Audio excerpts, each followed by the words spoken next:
Hello, my name is Alicia Cecil, and I just wanted to create a video for journal number 2. So the thing that I'm doing right now in my practicum is observing adolescent therapeutic rehabilitation programming. This involves a group of 7 individuals, both male and female, that are in grades 1st through 5th. And we have a group here at True North Treatment Center 4 days a week from 3 o'clock to 6:15 p.m. And where in this group we teach psychoeducation to the children. We also have a time for snack and a time for homework. We also talk about emotions, coping skills, boundaries, triggers, just kind of like introducing them to a little bit about mental health and how to process their emotions and cope in a healthy way. This assignment relates to my practicum because this is not something that I ever thought that I would be doing. And it's a new service that we provide here at True North Treatment Center.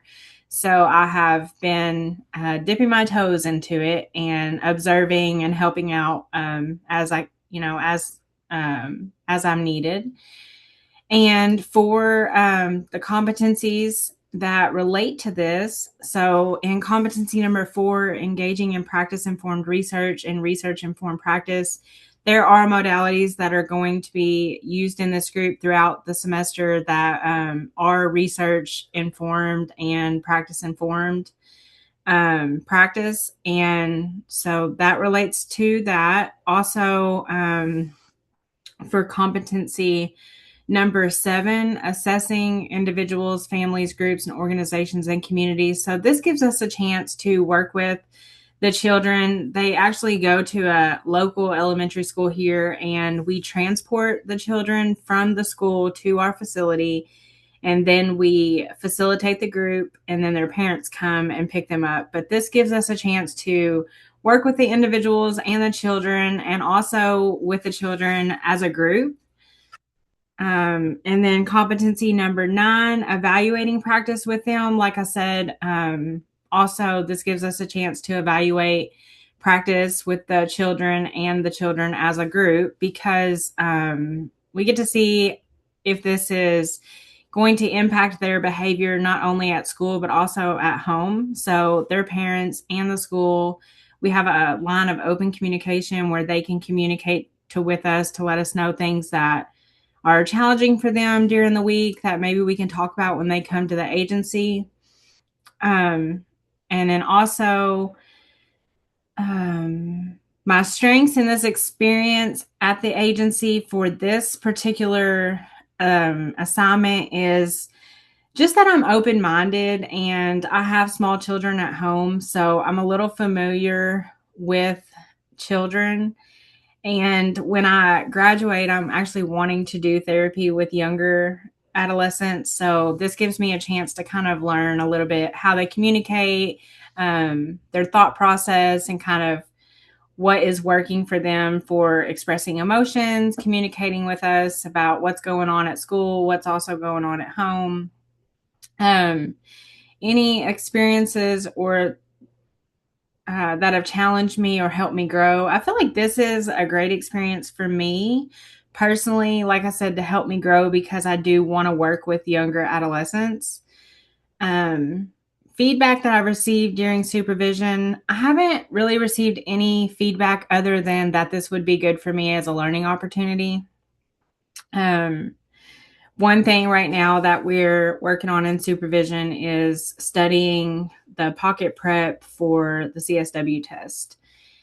My thoughts and feelings related to my progress, I just feel really great overall. I'm really excited that the semester is moving along. I'm also really excited that there's a lot to learn with family practice and policy practice. So I feel really good this semester, and I feel like everything is going just as planned.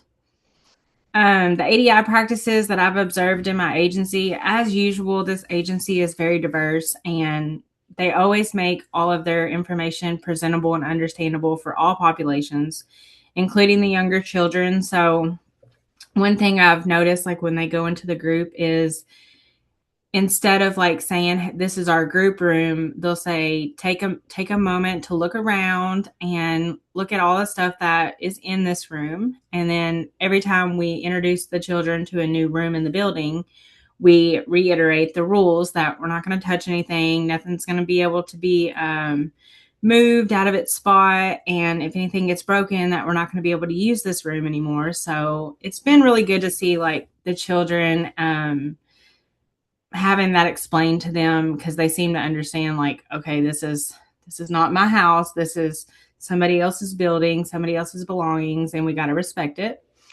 Um, so for current self-care, I've actually just been really just taking a lot of time to relax. I have a massage scheduled for tomorrow. And one thing that I've been doing is not taking homework home on the weekends. So Saturday and Sunday is my day to rest and relax and re-energize myself for the week that's coming. And this is really working for me. I don't have any barriers right now. I don't anticipate any barriers coming up. And if I have any obstacles or self-care emergencies, I'll just communicate with my employer and my supervisor that I need to take a self-care day, a mental health day, and both of them will let me do that. My plan will only change as needed, which I don't foresee anything changing. And then tracking my self-care, I am a girly who loves calendars and planners, so that is how I keep track of everything that I'm doing. And like with the massage, I have that wrote down, so I'll know. I can look back and like, oh, well, I got a massage that day. So this is just something that works for me. So yeah, thank you so much for listening, and thank you for taking the time. Have a good day.